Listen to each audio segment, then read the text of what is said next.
Hello students, कैसे हैं आप सब। उम्मीद करता हूं आप सभी अच्छे होंगे। 6 to 8 मंथ्स के बाद में मैं आपसे रूबरू हो रहा हूं। उम्मीद करता हूं मेरा ये वीडियो आप बहुत ही गर्मजोशी से देखेंगे। इन 6 to 8 मंथ्स में बहुत सारे ऐसे नियम है, सरकारी कामकाजों में बहुत सारे ऐसे इवेंट हो गई जो कि बहुत ही कुछ हास्यास्पद भी रही, कुछ दुखों से भरी हुई रही। उन घटनाओं को मैं आपके समक्ष प्रस्तुत नहीं कर पाया, उसके लिए तहे दिल से सॉरी बोलता हूं। लेकिन क्योंकि पढ़ने और पढ़ाने की जिम्मेदारी मेरी भी है और आपकी भी है। कहते हैं सही प्रोत्साहन अगर ना मिले तो आप जीवन में कुछ नहीं कर सकते। इसलिए अपने आप को रोज रोज मोटिवेट करके आज की डेट में मैंने अपने आप को तैयार कर पाया। और आज की डेट है 30 जून 2025। आज के दिन मैं आपसे द्वीपों के बारे में बात करने जा रहा हूं। तो आप लोग कॉपी पेन ले लीजिए और मेरे साथ द्वीपों के बारे में एक सफर पर चलिए, जिसमें हम लोग द्वीपों के बारे में समझेंगे। तो द्वीप क्या होते हैं, आइए समझते हैं। तो वीडियो को शुरू करते हैं। तो मैं हूं दीपेंद्र, जैसा कि आप जानते हैं, और आपका स्वागत करता हूं अपने channel GS with Dipendra sir में। द्वीप स्थल खंड के ऐसे भाग होते हैं जिनके चारों ओर जल का विस्तार पाया जाता है। उत्पत्ति के आधार पर द्वीपों को निम्नलिखित भागों में विभक्त किया जा सकता है। नंबर 1, विवर्तनिक द्वीप। ऐसे द्वीपों को जिनकी उत्पत्ति भूगर्भिक हलचलों द्वारा भूमि के नीचे धंसने, समुद्री भागों में भूमि के ऊपर उठने, दरार घाटियों का निर्माण करने अथवा महाद्वीपीय भूभागों के अलग हो जाने से होती है, ऐसे द्वीप निम्नलिखित प्रकार से निर्मित हो जाते हैं। तो आप लोगों ने द्वीप के बारे में समझा।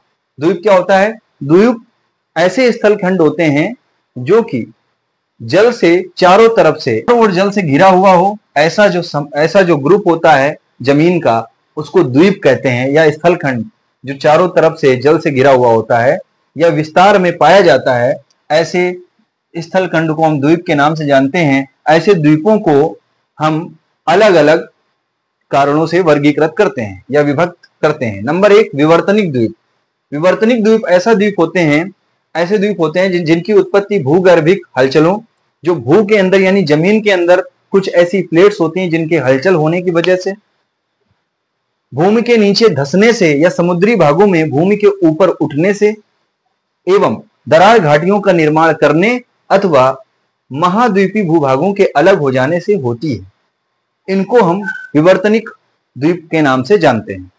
आइए इनके कुछ कारण हैं कि किस तरीके से विवर्तनिक द्वीपों का निर्माण हुआ।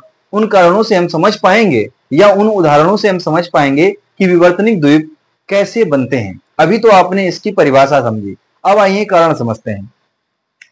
नंबर 1, स्थल भाग के धंसने से बने द्वीप, जैसे ब्रिटिश द्वीप समूह।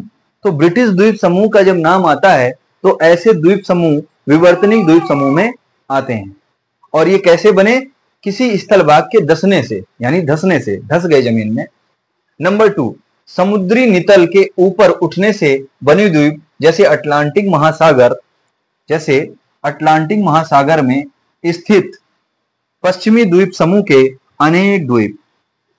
आपने सही से समझ पाया होगा, समुद्री नितल के ऊपर उठने से, यानी समुद्री, जब कोई, जैसे आपने देखा होगा सुनामी आ जाती है, सुनामी आने से या भूकंप आने से कई ऐसे स्थल होते हैं जो कहीं कहीं डूब जाते हैं, और कुछ ऐसे स्थल होते हैं जो डूबे हुए रहते हैं, बाद में वह दिखने लग जाते हैं। मीन्स नितल से ऊपर आ जाते हैं, ऊपर उड़ जाते हैं। ऐसे ही कुछ स्थल खंड जिनके बारे में हम बात कर रहे हैं, समुद्री नितल के ऊपर उठने से बने द्वीप, जैसे अटलांटिक महासागर में स्थित पश्चिमी द्वीप समूह। क्या, कौन सा?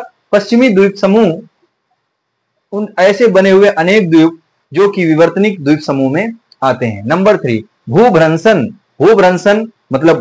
भूभ्रंशन का मतलब होता है जो इरोजन होता है ना, धसाव होता है, द्वारा निर्मित द्वीप, जैसे मेडागास्कर द्वीप। मेडागास्कर द्वीप का नाम आपने सुना होगा।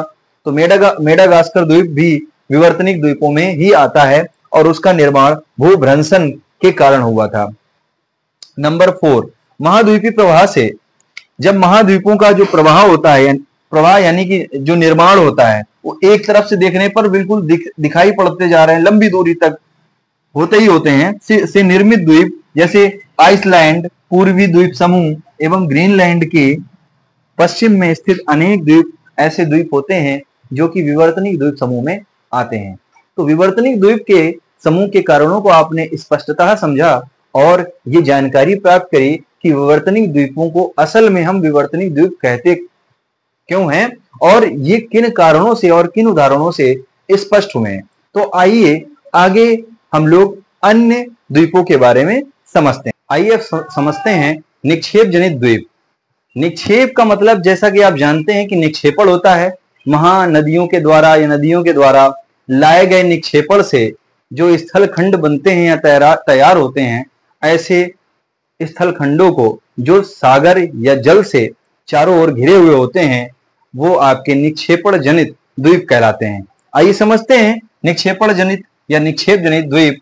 धरातल पर प्रवाहित होने वाली नदियां हिमानियों या ग्लेशियर। हिमानियों का मतलब आप बहुत अच्छी तरीके से समझते हैं, इंग्लिश में ग्लेशियर कहते हैं। हिमानियों का मतलब है हिम से बनी हुई जो नदियां होती हैं, ठीक है। जैसे कि नदियों में पानी बहता है वैसे ही बर्फ की जो नदियां होती हैं उनको हिमानी कहते हैं। तो हिमानियों या ग्लेशियर तथा सागरीय लहरों के द्वारा अपने साथ परिवहन किए गए मतलब लाए गए पदार्थों के निक्षेपण से, निक्षेपण मतलब इकट्ठा किए गए, क्या किए गए, इकट्ठा किए गए से भी विभिन्न प्रकार के द्वीपों की उत्पत्ति होती है। जैसे माजुली द्वीप ब्रह्मपुत्र नदी के आसपास, गंगा सागर हुगली नदी के मुहाने पर, न्यू मूरे द्वीप बंगाल की खाड़ी में गंगा के मुहाने पर, नर्मदा तथा ताप्ती के मुहाने पर खदिया वेट एवं अलिया वेट आदि।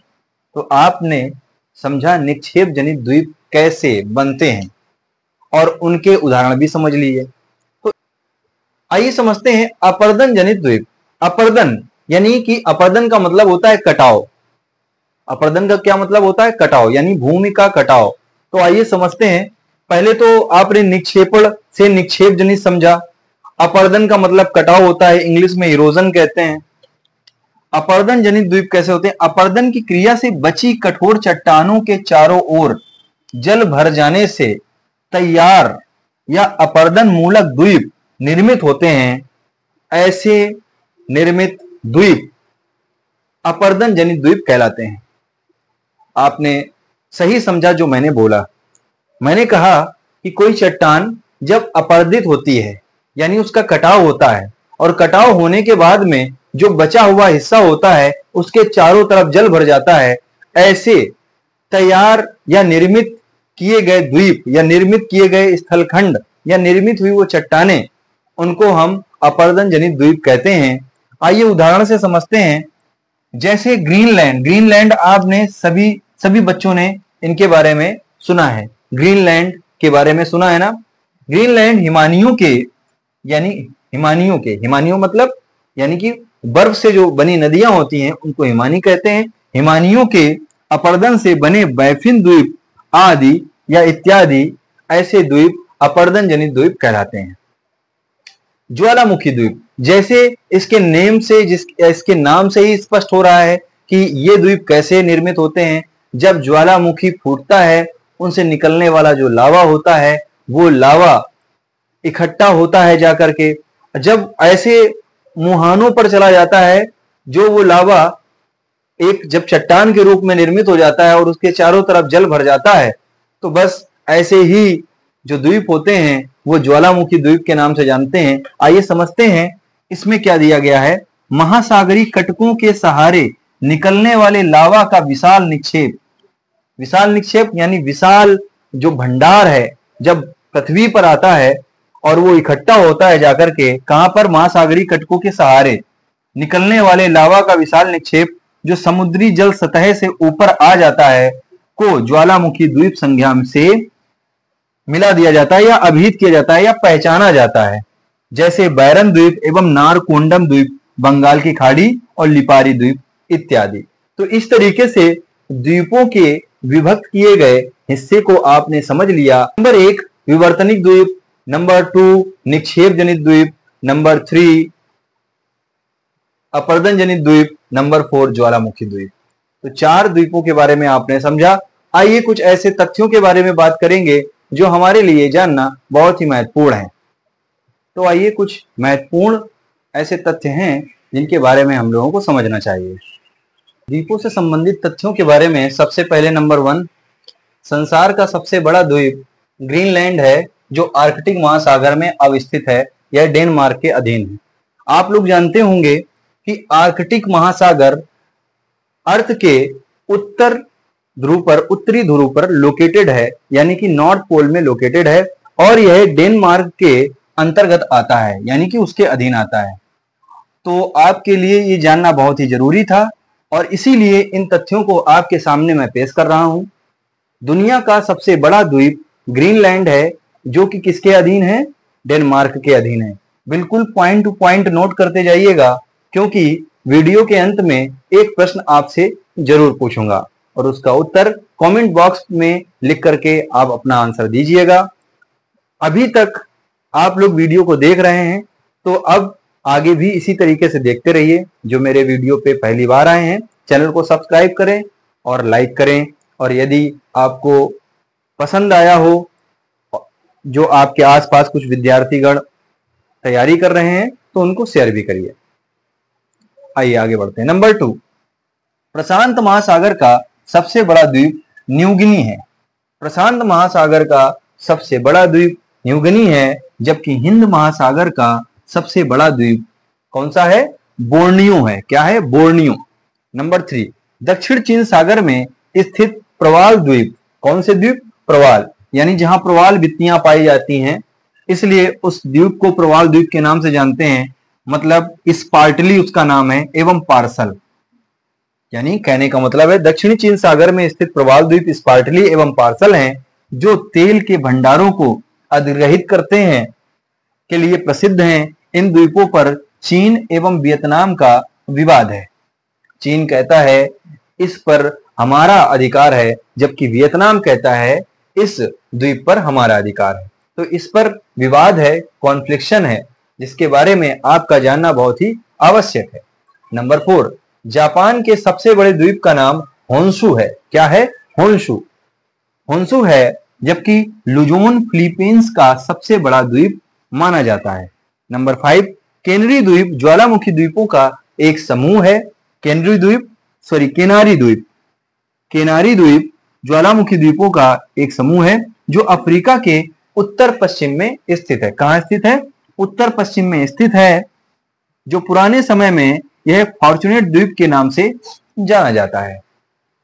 विद्यार्थियों, आपने इस तरीके से द्वीपों के बारे में महान जानकारी प्राप्त करी, इनके तथ्यों के बारे में समझा। अंत में अब आपसे एक प्रश्न है, जो कि आप अपनी उत्तर पुस्तिका या क्वेश्चन पेपर पर नोट कर सकते हैं, जो कि आपने पहले से ही पेपर और पेन ले रखा है। तो जल्दी से प्रश्न को नोट करिए और उसका आंसर कमेंट बॉक्स में दीजिए। तो बताइए, दुनिया का सबसे बड़ा द्वीप कौन सा है और वह कहां पाया जाता है? आपके आंसर का मुझे बेसब्री से इंतजार रहेगा। कमेंट बॉक्स पर लिखना ना भूलें। यदि वीडियो पसंद आया हो तो आप वीडियो को लाइक करें, शेयर करें और चैनल को सब्सक्राइब करें। अब आपसे आगे मुलाकात होती रहेगी इसी तरीके से। तब तक के लिए bye bye and thank you. जय हिंद, जय भारत।